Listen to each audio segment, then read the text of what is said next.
Ay, good morning. Yan, good morning po sa lahat ng viewers. Good morning kay Kuya Bal, kay Ate Edna, kay Kalingap Rab. So ngayong umaga mga kapatid, mga Kalingap, yan, may lumapit po sa atin. No? Tutulungan din natin kung ano yung pwede natin maitulong.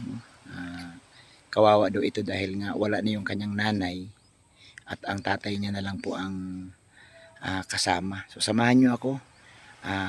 Pupuntahan natin. Yan. Ayan, puntahan natin. Ayan, magandang umaga. Ayan. Kumusta? Ayan. Anong pangalan mo ni? Erika po. Ilang taon na si Erika? 14 po. 14. Ayan. Pasensya ka na, naabala kita. Ayan. So ito mo mga kapatid, no, mga kalingap mo. Kausapin lang natin si Erika dahil may lumapit sa atin na pwedeng matulungan natin si Erika. Ni, kumusta na pag-aaral mo? Okay na. Anong grade mo na ngayon? Grade 8 po sana. O bakit may sana? Hindi po ako nakapagpigil po ako. Tumigil ka ngayon. Hindi ka nag-aaral na. Ay, kawawa man. So dapat grade 8 ka na. Opo.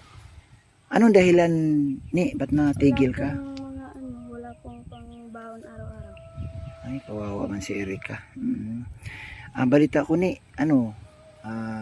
kwento mo sa akin, ano ba nangyari sa mama mo at ang balita ko wala daw, hindi niyo raw kasama. Ano ba nangyari? Kasi po nag-away po sila. Iniwanan po kami. Paano ba ang kwento nung bakit hindi mo nakasama si mama mo? Kasi nga po umalis po siya ng bata kami. Ayan. Kasi nga po hindi po kami nakapag-sandal po. Umalis po siya ng bata pa kami. Bata pa. Ilang taon naalala mo ni? Ilang taon ka bago siya umalis? Isang taon po ata, tapos tumbang lakad yung kapatid ko po. So hindi mo pa alam na umalis, maliit, isang taon ka pa lang. Ay, hala. Pero ngayon po, kilala ko man po siya. Kilala mo man si mama mo. Pupunta naman po siya. Pag nakikita kayo ni mama mo, anong sinasabi niya? Ano po, kumusta na po? Kung kumusta man? Opo. Hindi ka ba nalulungkot kapag kapag naisip mo na wala si mama mo? Hindi po. Hindi na rin. Hindi po, sanay na po kasi lumaki po kami walang nanay. Lumaki ka talagang wala si nanay mo. Oo. Ilan kayo lahat magkakapatid? 6 po. So sa 6 kayo, lalo na ikaw, ang nagpalaki sa'yo, sino na? Ang papa ko po, tapos yung lola ko. So si papa mo at si lula mo ang nagagabay na lang sa iyo. Ganun talaga, no? So ang iba mong mga kapatid, kasama mo din. Hindi po, may mga asawa na po. So Po, ikaw na lang ang walang asawa. kasama ni tatay. Ayun. Erika, sino na ngayon ang kasama mo sa bahay nyo? Yung bunso ko po, tapos papa, tapos ako. Tatlo lang kayo. Yung tiyuin ko po. Kasama nyo rin sa bahay. Opo, na may sakit din po. Ay, Yung parang siya, wala na po sa tamang pag-iisip. may sakit siya? Wala na po siya sa tamang pag-iisip. Yun ang kasama ninyo? Opo, pero hiwalay po po.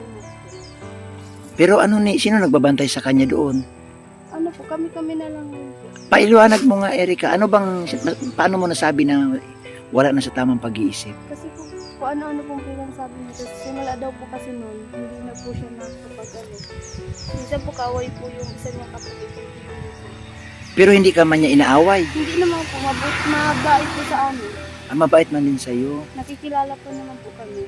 So, ibig sabihin, Erika, ikaw, kagaya sa iyo, ikaw na ngayon ang nag-aasikaso sa bahay niyo. Opo. Pag wala si papa mo, pag nagtatrabaho, Opo, ako na po naluto. marunong ka na magluto. Yung po, ilan pa lang po. So, maaga ka natuto sa magtrabaho sa bahay. Po, mga 11 years old po. Ay. Tanong ko lang sa'yo, Erika, paano ba nangyari na umalis ang nanay mo? Hindi ko alam yun. Walang kinukwento si papa mo. Wala po. Pero si mama mo ngayon, ikwento mo na ng konti, si mama mo ngayon, may iba na ring Asawa. pamilya. Opo. Hindi ba siya hindi ba dumating sa punto na kukunin ka ni mama mo? Hindi po, minsan po nakusa po akong punta din. Tapos kusa po kami natulog din. Tapos nauwi din po kami. Pero okay naman si mama mo pag nagdoon ka. Opo, okay naman po. Hindi kanya ini-encourage na sa kanya tumira. Hindi po. Pero minsan po, na ano po ako doon po ako na umalis pa gumapasok kasi ang layo po dito sa Cavite. Oo. Wala pa po service. Nilalakad mo lang. Opo, pag hapon. Tapos nakikisakay po pag umaga. Pag umaga nakikisakay. Opo. Tapos, yun nga, ang kasamang palad, tumigil ka. Opo. Ang dahilan talaga dahil walang Pambaon. pambaon, walang pamasahe. Hindi ka ba nasaktan na tumigil ka? Hindi ka ba nalungkot? Hindi naman po kasi naintindihan ko naman po buhay namin. Mahirap ano? Opo. Anong sabi ng teacher mo, ng mga kaklase mo? Wala naman po. Hindi ka naman po sila nakita. Minsan lang po. Ay, grabe. So ngayon, anong pakiramdam mo ngayon na natigil ka sa pag-aaral? Malungkot po. Hindi po magaan sa sa pag-aaral. Nalulungkot ka? Pero kung ikaw, Erika, ang tanungin, gusto mo rin talaga mag-aral? Opo, gusto ko po. Gusto mo mag-aral? Opo. Ilang buwan ka na natigil? Ngayon lang pong pagpaano pa. Itong pasukan na ito.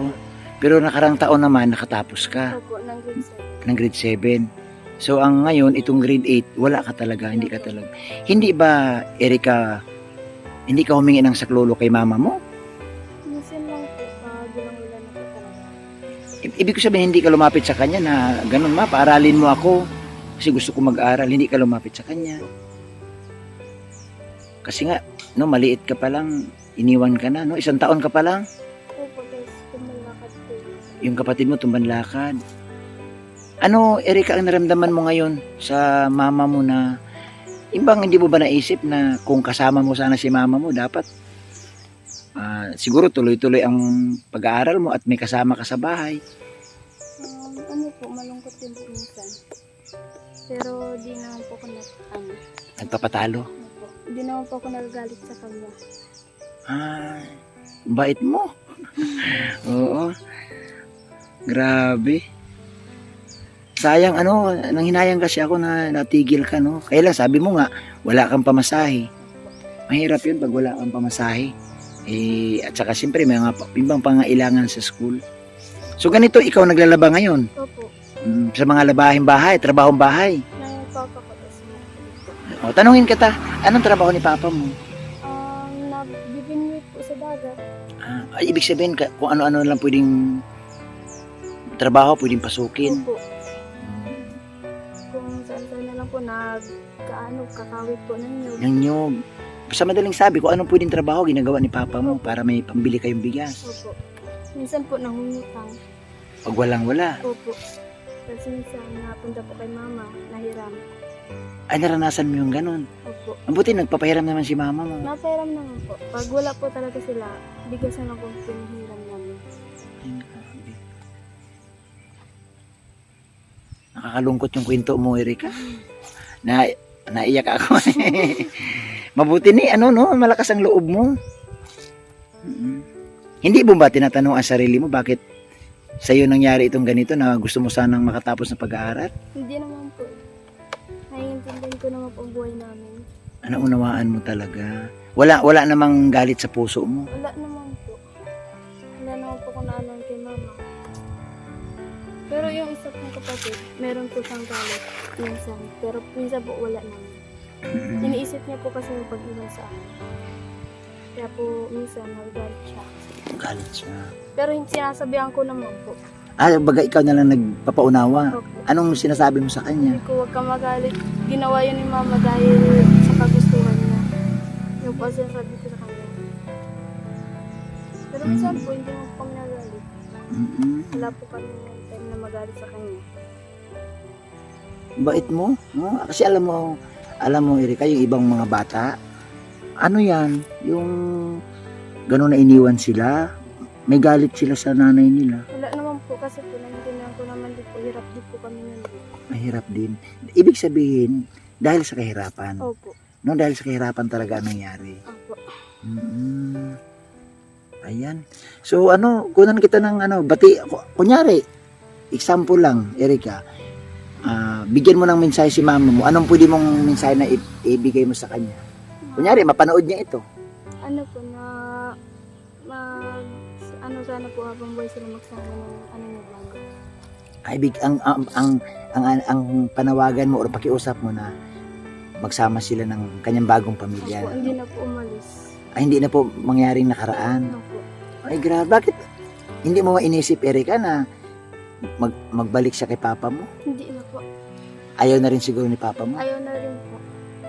So, ikaw, ang dasal mo na lang na maging masaya sa doon. Kasi yun ang parang gusto mong parating, maging masaya sa doon sa Bago niya. bago niya. Opo. Ay, ang bait mo. Hindi ka nagtanim ng sama ng loob.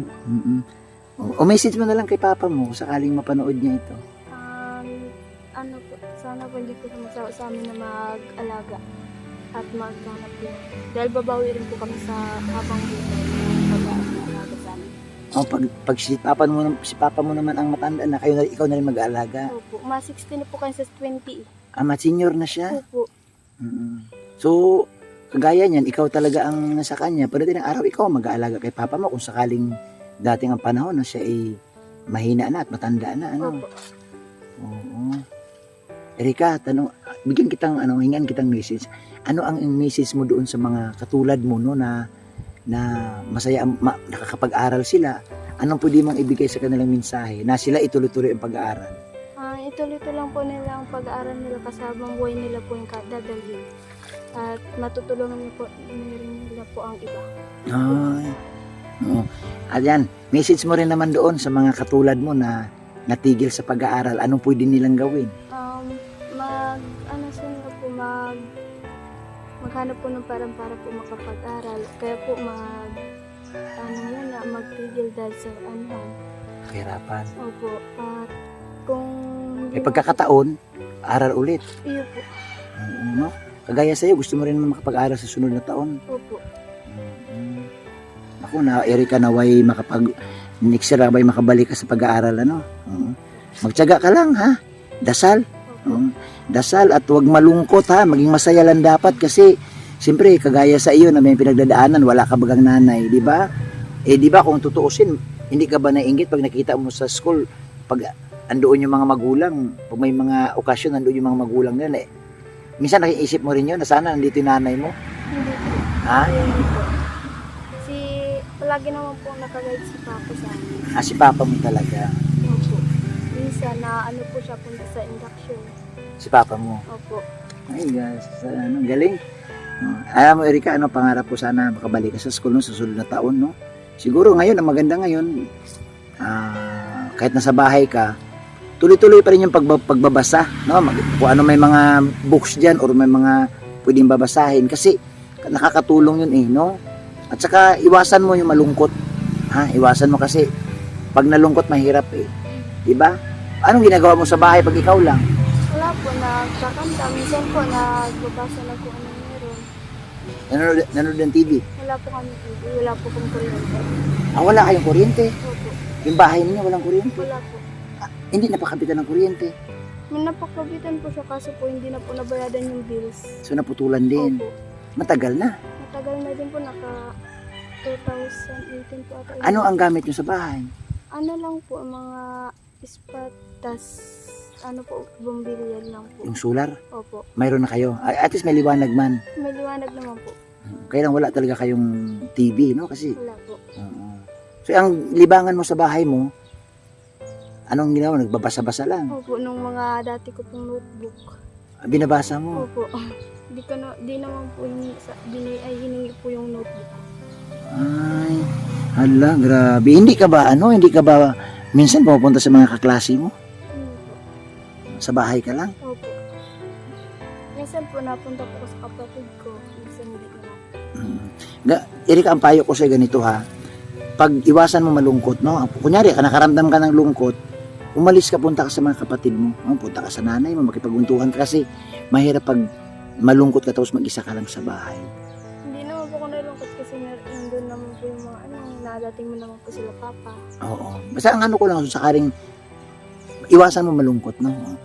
Piliin mo lang masaya. Smile lang lagi.